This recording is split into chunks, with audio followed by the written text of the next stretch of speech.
Hi, my name is Muhammad Ammar, and today me and my groupmates are going to present an article and give our opinions about it. Alright, the article that we're going to debate is called "Can Electric Cars Replace Gas Guzzlers?" which is gas powered vehicles. It's written by Eric Rosenberg on Investopedia.com on the 22nd July of 2022. So, a short summary of the article discusses the potential for electric cars to replace gas powered vehicles. It covers the advantages of electric cars, such as lower fuel costs, less maintenance, and a cleaner environment. It also mentions some of the challenges that electric cars face, such as limited driving range, the lack of charging infrastructure, and the battery life itself. The article concludes that although electric cars are not perfect, they have the potential to eventually replace gas powered vehicles, but it will likely take time for this transition to occur. In my opinion, I agreed with the writer that cost is major obstacle to replace gas-powered cars with EV car. This is because EV car is a lot expensive than gas-powered cars. One of the most affordable option is the Nissan Leaf with a starting price of 180,000 ringgit, and the much expensive one is Tesla Model S with the price tag over 650,000 ringgit. As you can see, the price for EVs in Malaysia will need at least 100,000 ringgit and above to own one due to limited options. Without incentive and support from the government, buyers will not feel motivated to get electric vehicles. This is one of the reasons why Malaysians rather choose to get a petrol car because it is more affordable compared to EV. Secondly, to install the EV supercharger is not cheap. EV car usually come with the only 3 pins charger like our laptop charger, and they charge super slow. Therefore, EV car user will need to install a supercharger at home to charge faster. It usually costs up to 10,000 ringgit, not including installation, and the installation also complicated to do. Furthermore, to maintain an EV is not cheap as you think. Even though you don't need to service your EV car as much as a gas-powered cars, the spare parts of EV car is much more expensive. This is because they are limited and need well-trained mechanic that know how to repair an EV cars to perform the repairs. That's all from me. Thank you. Hello, my name is Johan Ibrahim bin Ahmadullah, and I agree with the writer's statement. The most serious issue with electric vehicles are their battery life.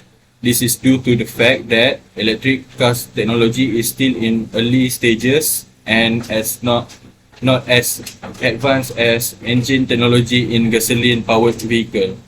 A gas powered vehicle, on the other hand, typically has a range of 600 to 1000 miles on a single tank. Because the batteries car may be a major issue, electric vehicles are not reaching their full potential. Installing and purchasing an electric charger for an electric car could cost up to Rm 5,000 ringgit. It makes no difference because charging an electric car with a charger can take up to 7 hours.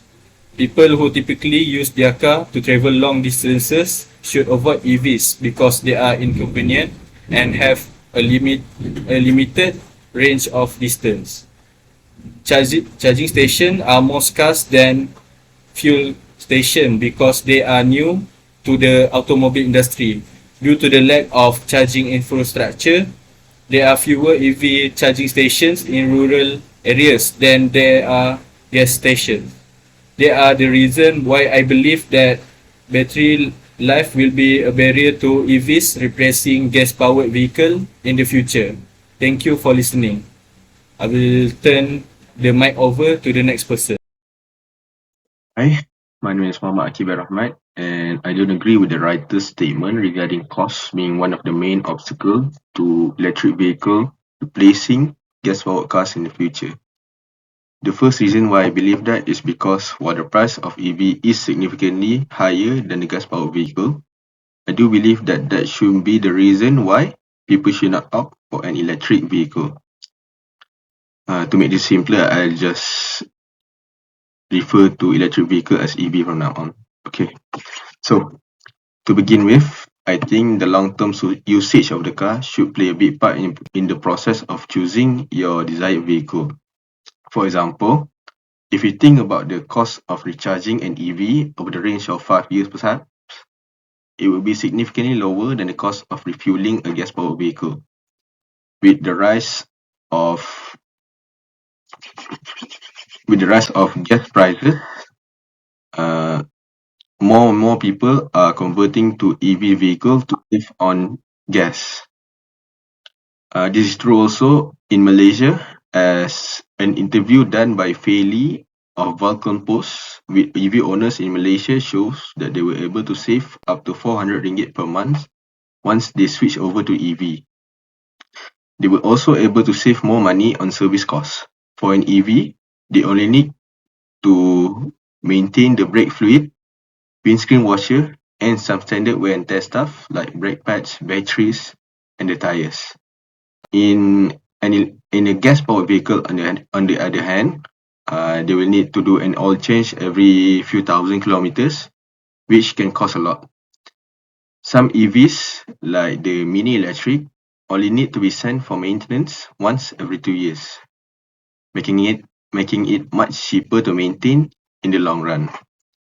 The second reason why I think more people will switch over to EVs is the tax incentive from buying one.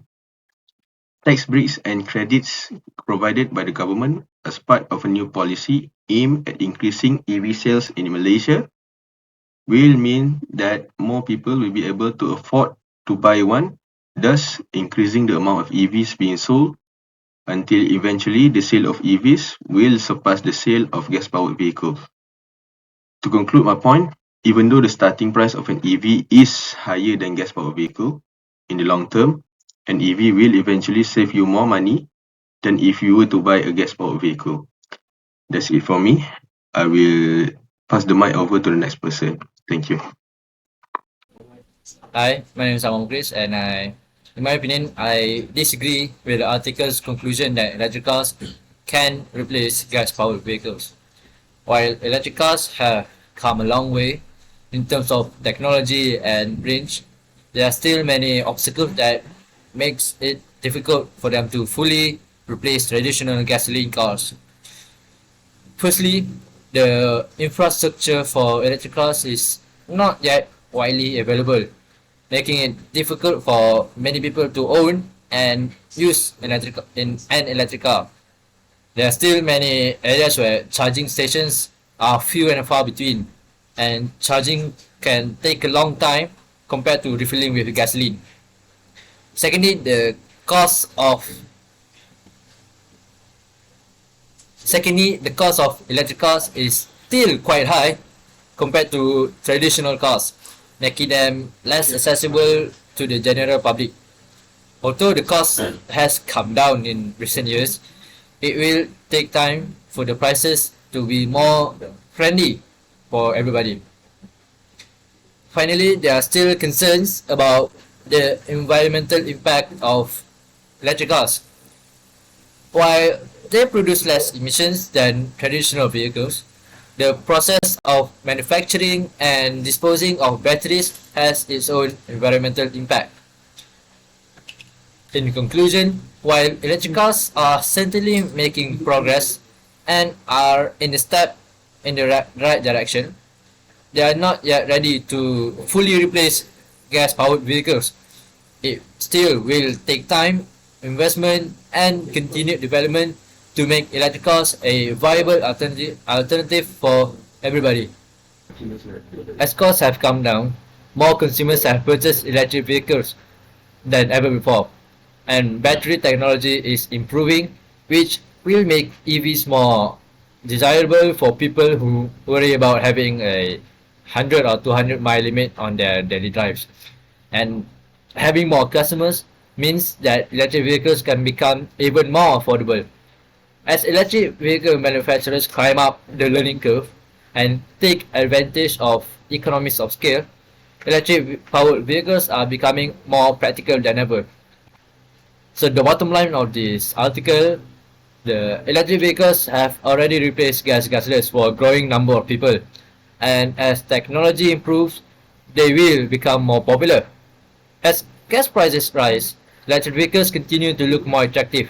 For the moment, most of us are stuck with our trips to the pump, but with improved technology, gas gasolines might become things of the past. Alright, thank you.